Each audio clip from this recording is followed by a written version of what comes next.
Bienvenue encore une fois ce matin, ce dimanche matin. On est réunis virtuellement à travers l'Internet, à travers YouTube. Et puis ce matin, bien entendu, je suis seul à l'église. Mais gloire à Dieu parce qu'avec le Seigneur, on n'est jamais seul. Avec le Seigneur, on est toujours entouré. Il est là présent avec nous. Et ce matin, on va regarder quelque chose. On va commencer l'étude de l'Évangile de Luc. Ça me tenait à cœur depuis plusieurs semaines maintenant. Et puis l'Évangile de Luc est vraiment spécial. C'est le plus long évangile. Et puis ça nous permet vraiment, on va regarder à travers l'Évangile de Luc beaucoup de choses, beaucoup d'informations, beaucoup de données concernant la vie de Jésus, concernant son ministère, concernant justement les miracles et surtout, sa crucifixion et sa résurrection. Alors ce matin, j'aimerais qu'on puisse regarder justement cet évangile-là qui est un évangile merveilleux. Alors, une des choses ce matin qu'on va regarder, c'est les 4 premiers versets de l'Évangile de Luc, au chapitre 1. Et j'ai intitulé le message ce matin « Certitude ». Certitude. Quand on parle de certitude, avant de passer à la lecture du texte, vous savez, est-ce que vous avez déjà entendu ça? C'est certain, garanti. Avez-vous déjà entendu ces expressions-là? Alors, le terme de certitude, c'est une notion de plus en plus douteuse dans notre société. Les vendeurs nous parlent de garanties qui s'avèrent souvent même douteuses. Alors, même que des mauvaises langues vont dire qu'il y a seulement 2 certitudes dans la vie. Mourir et être taxé. Pour le chrétien, il y en a une 3e, c'est celle de la certitude de sa foi. La certitude de sa foi. 1 Timothée 1,15 dit ceci. C'est une chose certaine et entièrement digne d'être reçue que Jésus-Christ est venu dans le monde pour sauver les pécheurs, dont je suis le premier. Apocalypse 21,5 nous dit, celui qui était assis sur le trône dit, écris, car ces paroles sont certaines et véritables. Vous savez, Dieu ne condamne pas l'insécurité chez le croyant, mais il désire que nous progressions dans notre confiance en lui, de manière à avoir des certitudes au sujet de notre foi. L'Évangile de Luc a été écrit avec cette même perspective. Luc, le médecin bien-aimé, le collaborateur de Paul, comme il nous est dit dans Colossiens 4,14, partage la bonne nouvelle à un ami pour lui donner des certitudes au sujet de sa foi et du christianisme aussi. Alors, nous allons débuter notre étude ce matin de Luc avec ce désir sincère de partager la bonne nouvelle à ceux qui ne connaissent pas personnellement Jésus et pour nourrir la certitude de ceux qui le connaissent. Amen. Amen. Alors, ce matin, dans les 4 premiers versets de l'Évangile de Luc au chapitre 1, Luc introduit son Évangile avec 3 certitudes qu'il aimerait que son ami Théophile possède et aussi à travers lui, que nous autres aussi, on possède ces 3 certitudes-là. Alors, on va commencer avec la lecture de notre passage de ce matin avant de poursuivre dans le message. Alors, ça dit ceci en Luc chapitre 1, les versets 1 jusqu'à 4. Plusieurs ayant entrepris de composer un récit des événements qui se sont accomplis parmi nous, suivant ce que nous ont transmis ceux qui ont été témoins oculaires dès le commencement et sont devenus des ministres de la parole, il m'a aussi semblé bon, après avoir fait des recherches exactes sur toutes ces choses depuis leur origine, de te les exposer par écrit d'une manière suivie, excellent Théophile, afin que tu reconnaisses la certitude des enseignements que tu as reçus. Amen. Père éternel, on est devant toi ce matin, Seigneur, on te prie que tu puisses encore une fois nous diriger nos cœurs à travers ta parole. Enseigne-nous, parle à nos cœurs, Seigneur, grand Dieu, oui, que ta parole s'assoit dans nos cœurs et s'ancre et s'enracine dans nos cœurs avec des certitudes. À ce qu'on voit autour de nous, Père, on voit des gens qui sont inquiets à travers les événements qui sont actuellement, qui sont autour de nous, qui se produisent. Mais Seigneur, grand Dieu, ta parole, elle est certaine et véritable. Alors enseigne-nous ce matin, encore une fois, que ton Saint-Esprit parle à nos cœurs. Et Père, on t'aime. Et c'est au nom de ton Fils Jésus qu'on te le demande. Amen. Amen. Alors, ce qu'on va regarder ce matin, le premier point, c'est la certitude des événements entourant Jésus. Le premier verset, plusieurs ayant entrepris de composer un récit des événements qui se sont accomplis parmi nous. Alors, on a besoin, premièrement, le besoin de situer l'histoire du salut. Regardez ce qu'il dit. Plusieurs ayant entrepris de composer un récit. Composer un récit. Contrairement à d'autres religions, vous savez, la bonne nouvelle du christianisme a une base historique et géographique certaine. Si on parle de Bouddha, Bouddha a enseigné ses idées. Si on parle de Mahomet, tout comme Joseph Smith, au niveau des Mormons, ils ont tout simplement enseigné leurs idées. Raël, c'est la même chose. Mais aucune base pour prouver les informations qu'ils ont transmises. Alors qu'à travers le christianisme, on a des endroits, on a des lieux, on a des personnages, on a même des récits historiques, écrits par des non-croyants, écrits par des gens qui détestaient la foi chrétienne, qui voulaient tout simplement l'éradiquer. Et on a à travers cette histoire-là des confirmations des événements qui ont bien eu lieu. Alors c'est merveilleux par rapport à ça. Alors c'est une des choses, le besoin de situer l'histoire du salut. Les évangiles rappellent que l'histoire du salut, c'est pas mystique ni surréaliste, mais elle est basée dans le temps et dans l'espace, de manière à ce que des personnes puissent, comme des journalistes, présenter des faits connus sur la personne et l'œuvre de Jésus. Amen. Alors, si on regarde un peu l'évangile de Luc, vers l'an 60, Luc a décidé avec d'autres de rédiger un récit clair de la bonne nouvelle de Jésus afin que la vérité de l'Évangile se présente, ou plutôt se perpétue sur des fondements indéniables et certains. C'est un récit de l'accomplissement des prophéties. Autrement dit, regardez encore une fois au verset 1, un récit des événements qui se sont accomplis. Des événements accomplis. Une distinction fondamentale entre Jésus et les fondateurs de religion provient du fait que Jésus lui-même a accompli des centaines de prophéties et d'allusions à sa personne et à son œuvre. Et ça, c'est des choses qui ne se retrouvent pas dans d'autres religions. Jésus est venu avec une mission à accomplir qui est claire.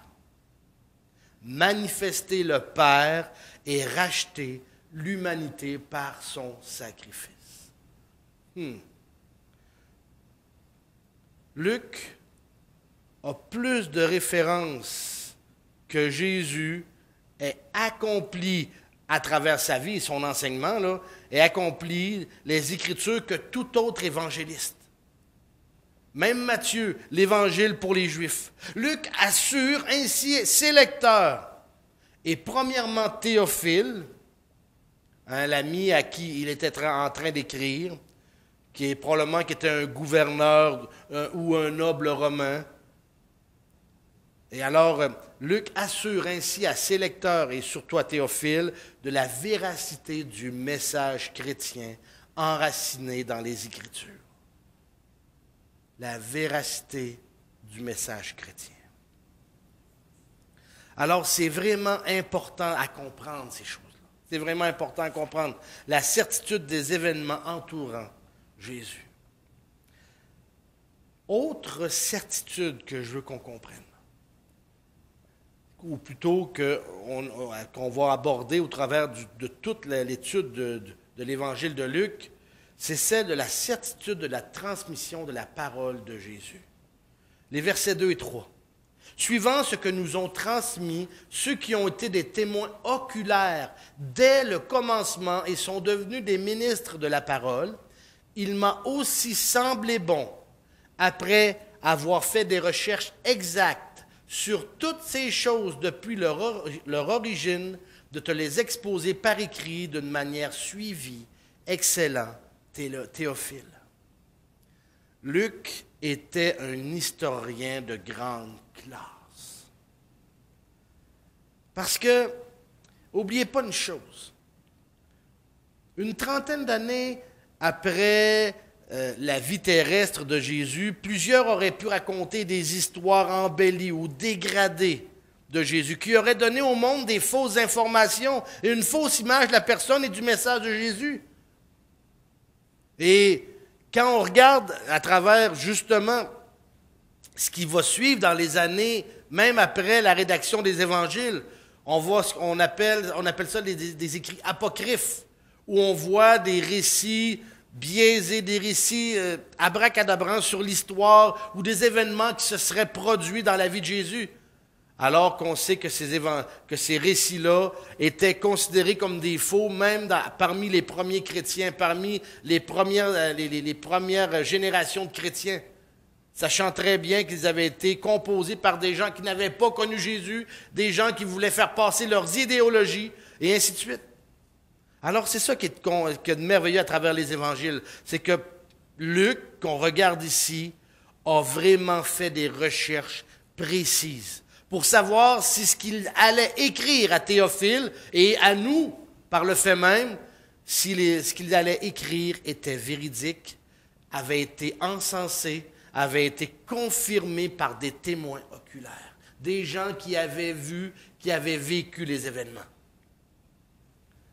Alors, c'est merveilleux de voir ce combien Luc était un historien de grande classe. Dieu s'est servi de Luc, un historien d'une grande classe, comme je viens de le dire, pour mettre en forme écrite et définitive le message de l'Évangile. Luc commence donc son introduction avec un grec d'une qualité inégalée, parce qu'on sait très bien que nos versions françaises, anglaises ou espagnoles ou quoi que ce soit d'autre, au départ, Luc et les autres évangiles ont tous été écrits en grec. Et le grec que Luc utilise est vraiment un grec de grande qualité pour transmettre le message. Et ce grec de grande qualité bien établit sa crédibilité, la fiabilité de ses sources et la raison pour écrire son évangile. Parce qu'oubliez pas une chose, aujourd'hui, autant la langue anglaise et la langue internationale à travers le monde, s'il y a des gens de différents pays qui ne parlent pas du tout la même langue, veulent converser, ils vont à 90% utiliser la langue anglaise. Mais à l'époque de la construction de l'Évangile, à l'époque de Luc, bien, c'était le grec qui était la langue internationale. Et que ce soit un Romain qui voulait parler à quelqu'un de l'Égypte ou peu importe où, ils n'utilisaient pas le latin, ils utilisaient le grec. Alors, c'est la raison pourquoi les évangiles avaient été composés en grec afin de permettre au plus de gens possible d'avoir accès à cette merveilleuse bonne nouvelle. Amen. Alors, Luc, qui est un historien merveilleux, avait décidé ceci, et on retourne à notre texte. Alors, ça dit, suivant ce que nous ont transmis ceux qui ont été des témoins oculaires dès le commencement et sont devenus des ministres de la parole, il m'a aussi semblé bon, après avoir fait des recherches exactes sur toutes ces choses depuis leur origine. Des recherches exactes. Luc voulait une précision dans ses écritures. La précision de ses écrits. Premièrement, il parle de composer. Composer un récit, donc mettre en rangée à nouveau. C'est ça qu'il voulait dire quand il parle de composer. Quand il parle de récit, donc autrement dit, un récit précis, des faits vérifiés, des faits documentés. Et en plus de ça, selon ce que nous ont transmis, un mot qui décrit la transmission officielle de la tradition, des enseignements, des doctrines. Et regardez même, ça dit, après avoir fait des recherches exactes sur toutes ces choses depuis leur origine, dès le commencement, des recherches exactes, toutes ces choses. Donc, il n'a pas introduit rien qui n'avait pas été vérifié. Il n'a pas rajouté rien dans son récit qui n'avait pas été évalué, regardé de près et documenté. Alors, la précision des écrits de Luc sont merveilleuses pour ça. Ce que vous allez retrouver à travers l'étude du livre de Luc, vous allez vraiment être renversé parce que tout ce qui a été transmis a été vérifié et contre-vérifié. La fiabilité maintenant des sources que Luc va utiliser. dans notre étude tout au long des semaines qui s'en viennent. La fiabilité des sources. Premièrement, Luc s'est servi des témoins oculaires, des gens qui avaient vu les événements, qui les avaient vécus. Non pas des gens qui avaient entendu parler d'eux, qui avaient entendu parler d'un tel, qui avaient entendu parler d'un tel, et ainsi de suite. Vous savez, le téléphone arabe, comme on dit, hein, c'est comme un prisme déformant qui du jour au lendemain, un raconte quelque chose à un autre, et des fois en rajoute ou modifie le sens, et l'autre entend ça, et modifie de nouveau le sens, ça rajoute des choses, et ça fait en sorte que finalement, au bout de la ligne, c'est complètement différent de ce qui était à l'origine. Alors, c'était des témoins oculaires. Luc a interviewé des personnes clés autour de Jésus de Nazareth, de manière à ce que ses propos ne soient pas des simples cancans, comme je viens de le dire, des fables ou des mythes. Qui pensez-vous que Luc a interviewé, comme on dit? Une des personnes qui a été interviewée, c'est Marie, la mère de Jésus. Marie qui avait conservé toutes ces choses dans son cœur. Si vous tournez rapidement dans Luc 2,19, ça dit ceci dans Luc 2,19. Marie gardait toutes ces choses et les repassait dans son cœur. Et si vous allez voir au verset 51 du même chapitre, puis il descendit avec eux pour aller à Nazareth et il leur était soumis. Sa mère gardait toutes ces choses dans son cœur. Qui d'autre que la personne elle-même aurait pu dire ces choses-là à Luc? Qui peut lire dans le cœur d'une personne, sinon Dieu et la personne elle-même? Alors, quand Luc transmet ces informations-là, c'est des informations, premièrement, des témoins oculaires. Pierre, qui l'a certainement rencontré même durant l'emprisonnement de Paul à Césarée, qui a duré 3 ans sur cet emprisonnement-là. Et c'est une des raisons pourquoi on sait on doute, on a un sérieux doute que justement Luc a commencé à recueillir ces informations à partir de ce moment-là. Pendant l'emprisonnement de Paul, Luc était dans les environs, et tant qu'à être dans les environs et avoir une si grande nuée de témoins, comme il dit dans Hébreu, il a pris ces informations, il a commencé à recueillir ces informations-là pour mettre ces choses-là par écrit d'une manière suivie, d'une manière ordonnée. Alors, Pierre a été un des témoins oculaires et, comme j'ai dit, pendant l'emprisonnement de Paul et dont il a reçu l'information des 12 premiers chapitres des Actes. Oui. On va regarder ça une autre fois, le livre des Actes. Mais c'est la suite logique de l'évangile de Luc, le livre des Actes en passant. Et même que l'évangile de Marc, si on fait un petit à côté, l'évangile de Marc a été composé sous la supervision de Pierre, l'apôtre. Aussi Matthieu.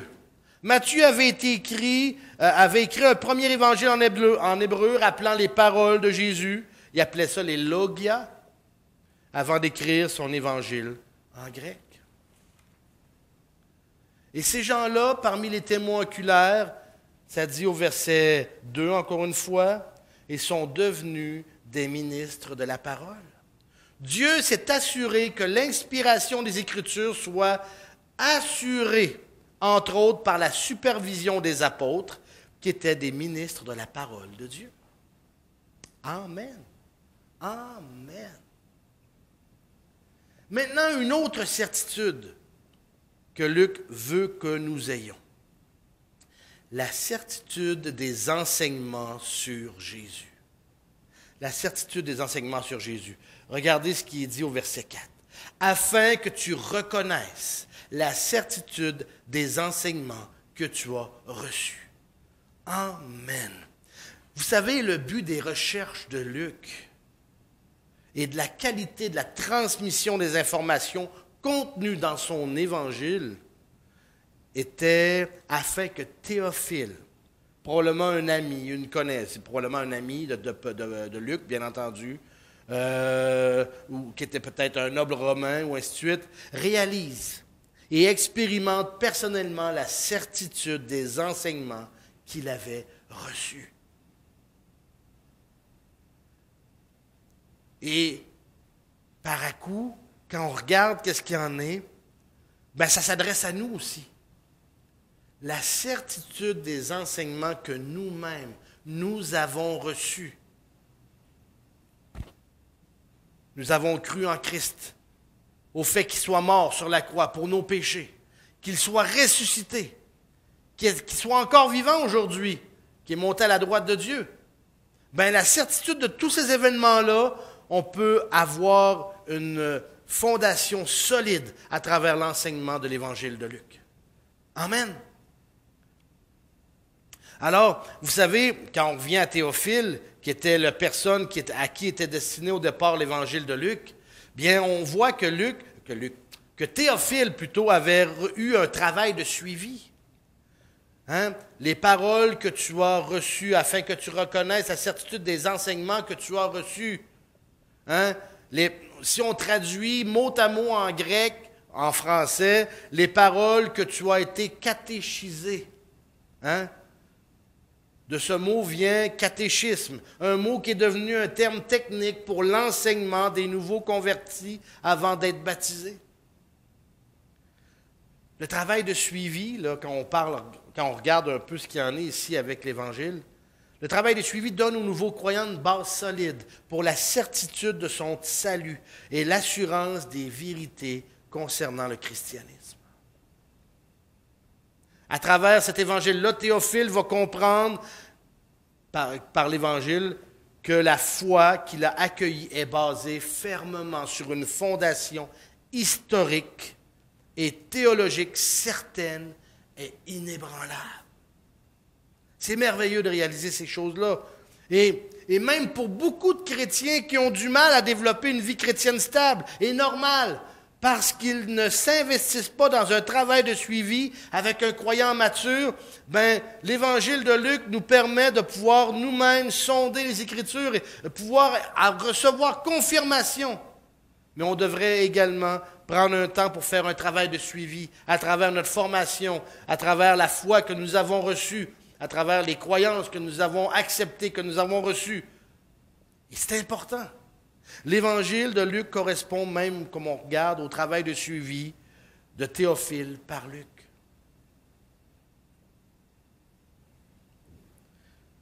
Si on regarde l'ensemble du travail que Luc a fait, les certitudes de l'Évangile de Luc, qu'on va étudier tout au long de cette série-là, qui va probablement prendre plusieurs semaines,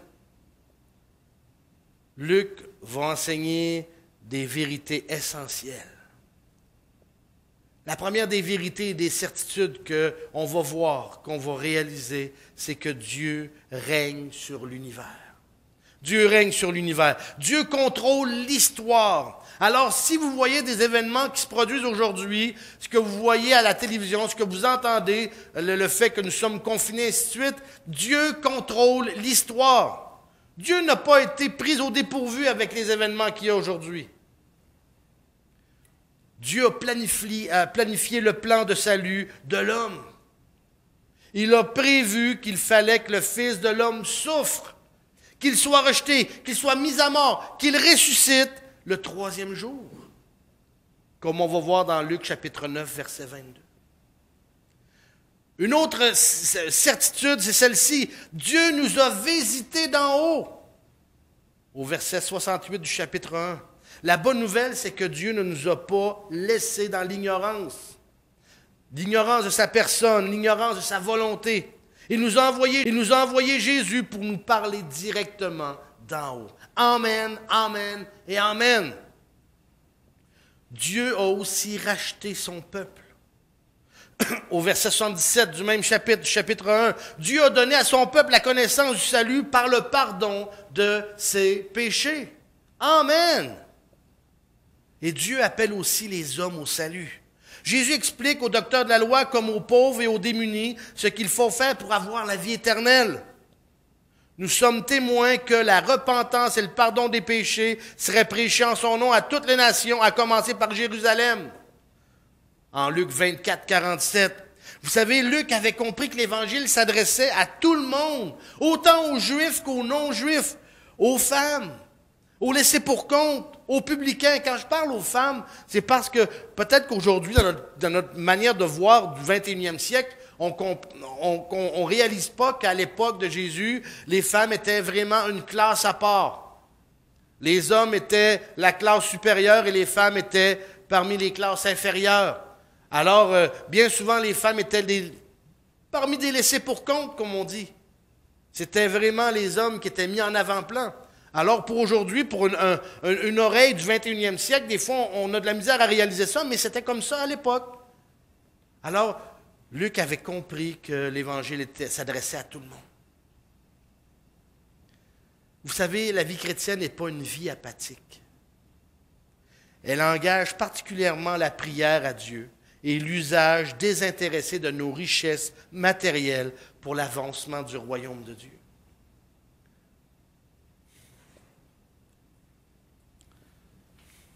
Vous savez, la vie chrétienne, une des choses qui est le plus difficile dans la vie chrétienne, c'est pas simplement, c'est pas le fait qu'on peut accomplir des coups d'éclat.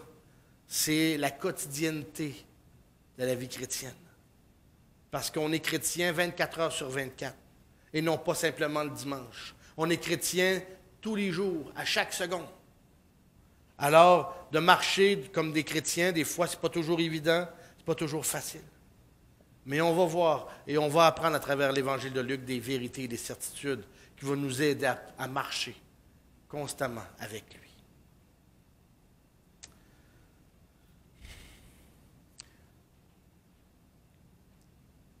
Quatrième chose, et je vais y aller avec une question cette fois-ci.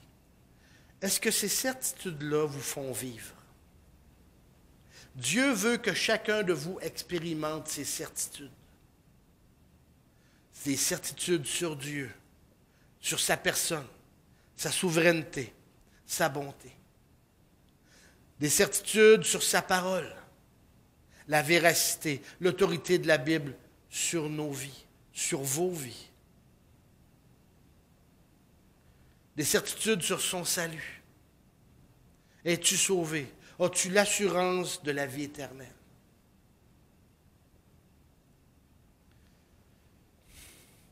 Le but de l'Évangile de Luc, c'est de convaincre, de conduire ses lecteurs à croire à l'Évangile grâce à son exposé soigneusement investi, logique et systématique de la vérité concernant le dessein salvateur de Dieu en Jésus-Christ. Connaissez-vous Walter Scott? Probablement pour la majorité d'entre vous, vous ne le connaissez pas. Vous connaissez une de ses œuvres, par exemple. Walter Scott était un écrivain écossais intelligent mais sceptique de l'Évangile et de toute l'histoire du christianisme. Walter Scott a fait des recherches exactes pour discréditer l'Évangile. Malheureusement, ces recherches lui ont prouvé, comme à Théophile, la certitude des enseignements qu'il avait reçus. Walter Scott a écrit le livre Ben-Hur, qui ensuite a été porté à l'écran. Beaucoup d'hommes, comme ça, à travers l'histoire, ont tenté de discréditer la parole de Dieu en l'étudiant, puis finalement ont été convaincus par elle. Laissez l'Évangile de Luc convaincre vos cœurs. Vous pouvez dire, oui, j'ai reçu Jésus, oui, je crois, mais finalement, des fois, croire du bout des doigts, c'est une chose aussi. D'avoir vraiment une base sur laquelle se fonder pour pouvoir approfondir des vérités. Et des choses que nous avons apprises dans le passé, c'est vraiment quelque chose de très important et l'Évangile de Luc va vous aider à passer à travers des choses, à apprendre des certitudes et développer des certitudes pour votre marche chrétienne. Vous savez, l'Évangile de Luc est pour chacun d'entre vous aussi. Quand Luc s'adresse à Théophile, c'est une chose, mais il s'adresse aussi à vous. Vous savez, des Théophiles, des gens qui aiment Dieu et qui ont besoin de suivi pour vivre ces certitudes-là. L'Évangile de Luc est pour aussi des Lucs, autrement dit des gens matures dans la foi, qui comprennent l'engagement de l'Évangile et qui sont prêts à influencer ou à suivre d'autres personnes. Aussi, des gens de toute classe, de tout besoin, des pauvres, des cœurs brisés, des captifs, des aveugles, des opprimés, des gens qui sont persécutés.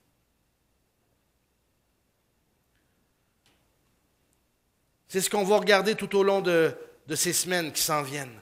Cet évangile aussi merveilleux que vraiment profonde.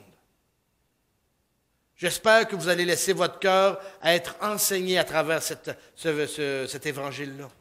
Et je vous encourage, si vous ne l'avez pas déjà fait, à commencer la lecture de l'évangile de Luc. Commencez à la lire, chacun chez vous, à la maison au courant de la semaine, pour commencer à passer au travers, et on va passer au travers au fil du temps, et on va découvrir des choses. Et on va peut-être pas découvrir, mais redécouvrir, réaffermir des choses. Luc 4, 18, 19 nous dit ceci, « L'Esprit du Seigneur est sur moi parce qu'il m'a oint pour annoncer une bonne nouvelle aux pauvres. Il m'a envoyé pour guérir ceux qui ont le cœur brisé, pour proclamer aux captifs la délivrance et aux aveugles le recouvrement de la vue, pour envoyer libres les opprimés, pour publier une année de grâce du Seigneur. »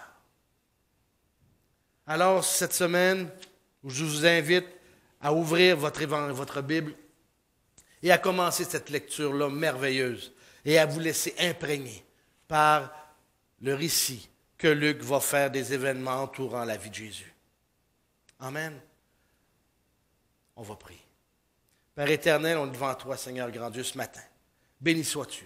Reçois louange, gloire et honneur en toutes choses. Seigneur, et encore une fois, enseigne-nous, imprègne tes paroles dans nos cœurs à travers l'étude de ce merveilleux évangile.